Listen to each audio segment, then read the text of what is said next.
নমস্কার, আপনাদের সবাইকে স্বাগত জানাই আমার ইউটিউব চ্যানেলে। আশা করি আপনারা সবাই ভালো আছেন এবং সুস্থ রয়েছেন। বর্তমানে শীতকাল চলছে এবং ঠান্ডা পড়ে গেছে। শীতকাল মানেই হচ্ছে পিঠেপুলি, পিকনিক, কম্বল আর ঠান্ডার আমেজকে ভালোভাবে শরীরের সঙ্গে অ্যাডজাস্ট করতে দেওয়া। কিন্তু এই অ্যাডজাস্ট করতে গিয়েই বা এই শীতকালই অনেকের কাছে কিন্তু একটু বেশ বেদনাদায়ক বা কষ্ট নিয়ে আসে শারীরিক দিক থেকে। সেটা কি না, তাদের এই সময়ে গলার মধ্যে কফ জমা এবং কাশির সমস্যা। আপনি কি এমনটা অনুভব করছেন যে রাত্রেবেলা ঘুমানোর মধ্যে লেপের মধ্যেও আপনার কাশি থামতে চাইছে না, নাকি ভোরে ঠান্ডা বাতাস লাগার সঙ্গে সঙ্গে আপনার কাশি বেড়ে যাচ্ছে? গলার কাছটা মনে হচ্ছে যেন একদম শুকনো হয়ে গেছে, খুসখুস করছে, বা মনে হচ্ছে গলায় যেন কিছু লেগে রয়েছে এবং বেশ কিছুদিন আপনি ভুগছেন, যার জন্য আপনার কাজে মন বসছে না, কাজ ঠিকঠাক করতে পারছেন না এবং শারীরিকভাবেও অস্বস্তি হচ্ছে, জ্বরও আসছে মাঝে মধ্যে, সর্দি কাশি হাঁচির সমস্যাতেও ভুগছেন।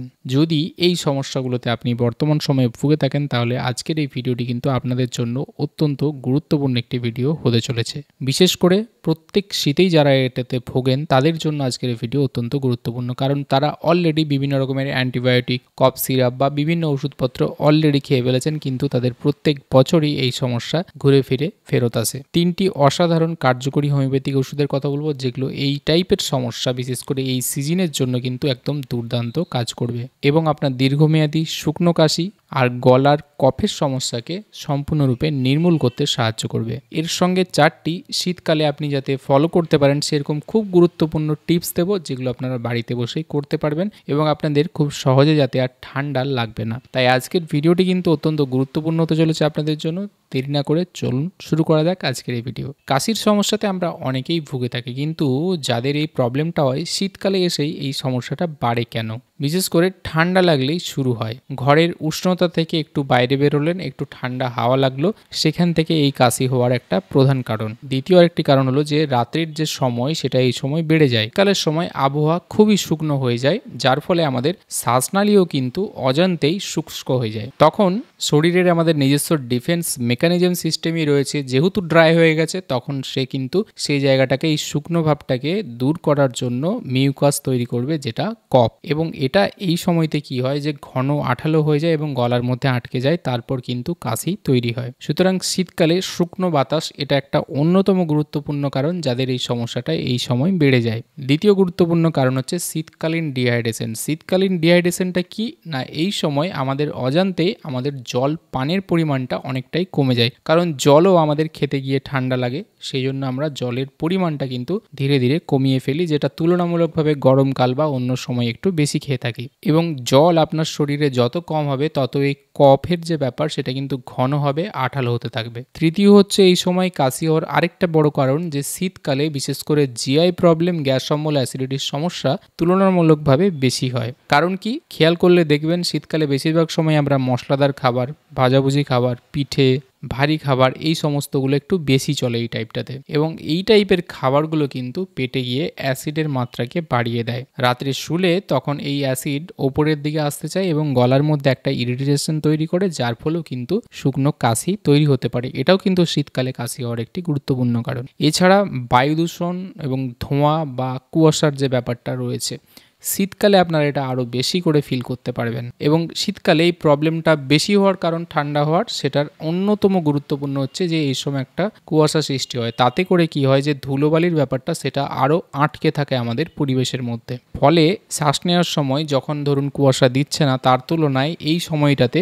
বেশি ধুলোবালি কিন্তু আপনার অজান্তেই ইনহেল হয়ে যাচ্ছে শরীরের মধ্যে, যা কফের উৎপাদনকে আরও বাড়িয়ে দেয় এবং কাশিটাকেও আরও বাড়িয়ে দেয়। তাই আপনার ঠান্ডা যে লাগছে বা এই যে সমস্যাটা আসছে, তার মূলত এই কয়েকটি কারণ: ঠান্ডা বাতাস, জল কম খাওয়া, ভারী মশলাদার খাবার দাবার খাওয়া এবং এই সময় যে কুয়াশা, তাতে যে ধুলোবালি বা দূষণটা রয়েছে সেগুলো। মনে রাখবেন, যদি একটু বয়স্ক ব্যক্তি হন বা একদম বাচ্চারা হন, তাহলে কিন্তু শীতকালীন নর্মাল কাশি হলেও সেটাকে একটু গুরুত্ব দেবেন, কারণ বয়স্ক ব্যক্তিদের মধ্যে এই কাশির সমস্যাটাই খুব দ্রুত একটু চেঞ্জ হয়ে যায়, বুকে ভারী ভাব, শ্বাসকষ্টের মতো প্রবলেম কিন্তু তৈরি হতে পারে। এছাড়াও ঘুমের ব্যাঘাত হতে পারে, দীর্ঘস্থায়ী একটা দুর্বলতা তৈরি হতে পারে, তার সঙ্গে অনেকের কিন্তু জ্বরের সমস্যাও দেখা যায়। সুতরাং শুধু বয়স্ক ব্যক্তি বা শিশুরা না, যাদের এই ঠান্ডা লাগার প্রবণতা রয়েছে তারা কিছু জিনিস শীতের আগে ঠিক ফলো করতে পারেন।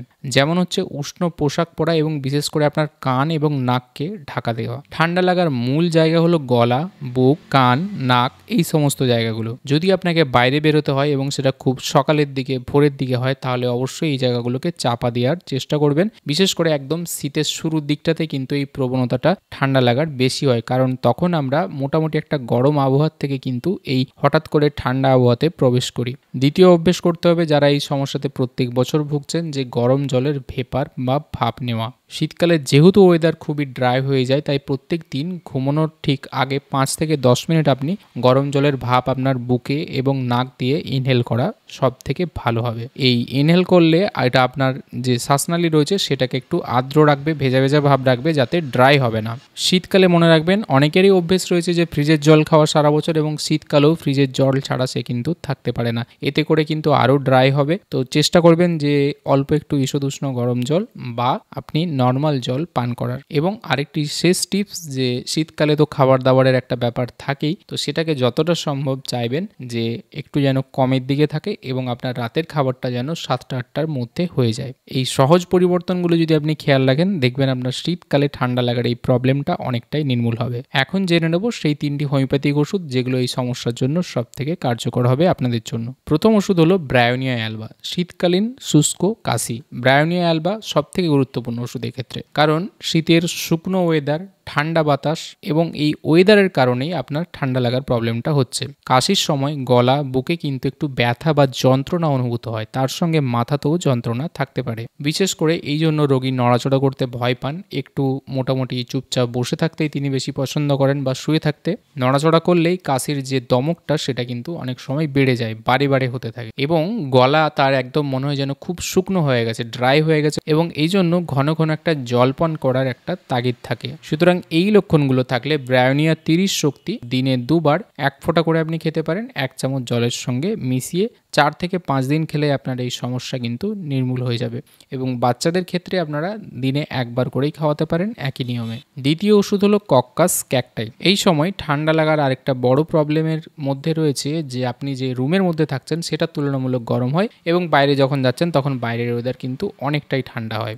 এই যে উষ্ণ ওয়েদার থেকে আপনি ঠান্ডা ওয়েদারে এলেন, এবং তার জন্য কাশি বা ঠান্ডা লাগার প্রবলেম, যেটা এই সময়ের জন্য একদমই কমন। বিশেষ করে সকালে ঘুম থেকে ওঠার পর জাস্ট বাইরে বেরিয়েছেন, তারপরই আপনার কাশি শুরু হয়ে গেল, এবং এই কাশির দমকটা এমনই হয় যে সেটা থামতেই চায় না, এবং আপনার গলা বা ল্যারিংসের ওই জায়গাতে একটা সুরসুরি টাইপের মনে হচ্ছে যেন কেউ ইরিটেট করছে, এরকম একটা সেন্সেশন হয়। এবং কাশি এত বেশি পরিমাণে মাঝে মধ্যে হয় যে মনে হয় যেন বমি হয়ে যাবে। কক্কাস ক্যাকটাই এক্ষেত্রে এই শীতকালীন কাশির জন্য কিন্তু দুর্দান্ত কাজ করে। 30 শক্তি দিনে 2 বার করে আপনারা খেতে পারেন, 1 চামচ জলে 1 থেকে 2 ফোঁটা করে মিশিয়ে। এটাও 4 থেকে 5 দিন প্রাথমিকভাবে কন্টিনিউ করতে পারেন। তৃতীয় এবং শেষ ওষুধ হলো আমাদের অ্যান্টিমটাট। যখন আপনার বুকে, গলায়, এই সমস্ত জায়গাগুলোতে প্রচুর পরিমাণে কফ একদম জমে যায়, সেটা কিছুতেই বাইরে আসতে চাইছে না, কারণ কি শরীর আপনার এতটাই দুর্বল হয়ে গেছে যে কাশির মাধ্যম দ্বারা সেই কফকে বাইরে বের করানোর যে ক্ষমতা সেটাও আর আপনার মধ্যে নেই, এবং কাশির আওয়াজ হচ্ছে, তার সঙ্গে বুকের ভেতর থেকে ঘড়ঘড় টাইপের আওয়াজ বের হয়, যেন কফ জমে গেছে একদম। সুতরাং এই ঘন কফকে তরল করে বাইরে বের করার জন্য অ্যান্টিমটাট ওষুধটি